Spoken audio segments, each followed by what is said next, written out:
The world of Franz Schubert is a strange thing.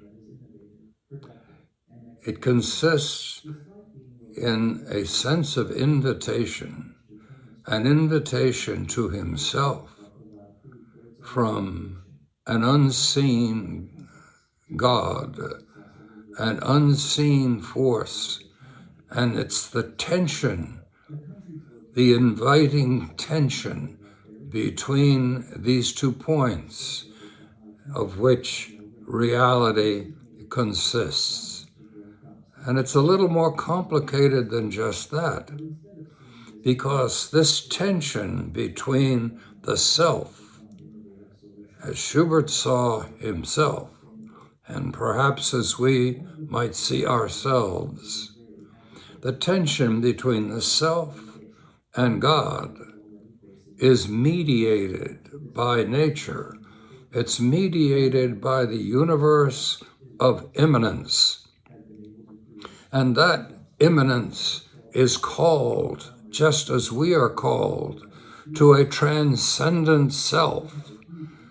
And that means a passage through death, a passage through which we must travel, a passage through which this whole universe must travel, if it is to realize a response, adequate response to the divine invitation.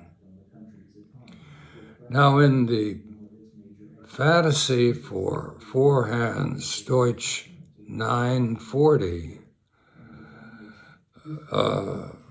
in this really great piano piece, Schubert reflects on this vision of reality. Now, it is musically speaking, a very beautiful piece, but our interest is going to be not just in music, it's what was he saying? Obviously, he expended a great deal of genius in the creation of this piece. Why? Why was it so important to him? Well, perhaps by reading the poetry that inspired this piece, we might be able to find the answer to that question. So what was the poem that inspired it? Sie in jedem Leide, you in every sorrow. The poet was Karl Gottfried von Leitner. The Deutsch number of this poem, 896. So here's what the poem says. I take up my harp, and following my deepest longing, I dream of you. Beloved, you must know it. Without these dreams, without these songs, I would be indeed lost. And so now what are these dreams? 3 of them. First, as I sing, I think of hermits' cells, castles, and tournaments, and there, among the great ladies with their hats and furs, high on the balcony, I see you. And so he's talking about this real world of his, the world of commerce, the world of people struggling for their lives, livelihoods. And in that world, he sees her. In this poetic world that he's calling up before his eyes, he sees her. And the music will interpret a dramatic change from the world all around him into this dream woman, this dream lady in whom all the beauty of earth is captured. She is his beloved. And somehow or other, there is something divine, something that transcends the world in her. As I sing of the gentle alpine breeze playing far above the town's tumult, it is you who fill the mountains with your singing and the small wooden hut with your laugh. So here's another vision of this world in which he lives, and it's up in the mountains where the cattle are, where the cattle stay all summer long. There's the beauty of the sunrise and sunset, the beauty of the stars, the magnificence of nature. And in this magnificence, he sees her. And again, there is a dramatic change from all the beauty around him. And this woman, in whom all seems to be encapsulated, there is something divine, something of divine beauty and simplicity in her. If I sing of the beautiful water maidens playing alone in the moonlight, swimming in the sea, you are there among them, gliding through the blue waters, stretching your snow-white arms out to me.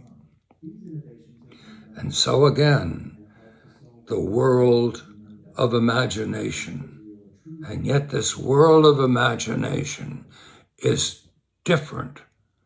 It's a lesser world when contrasted with her, because in her there is something transcendental, something of the divine.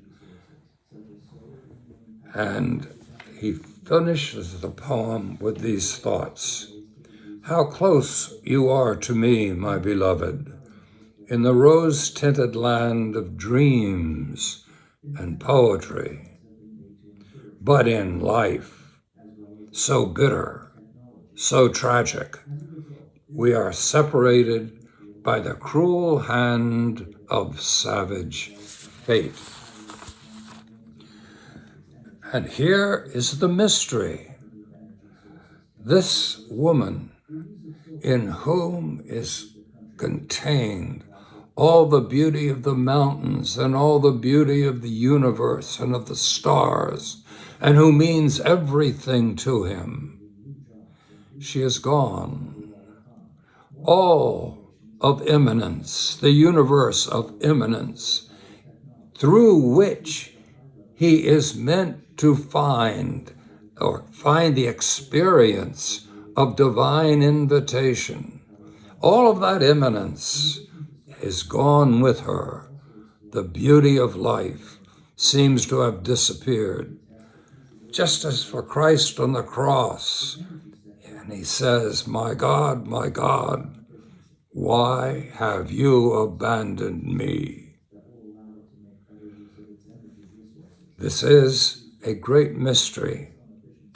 And for Schubert, it meant that as the self seeks its fulfillment in nature, seeks its fulfillment in the wonders, the beauties of the stars and the mountains, the sunrise, the sunset.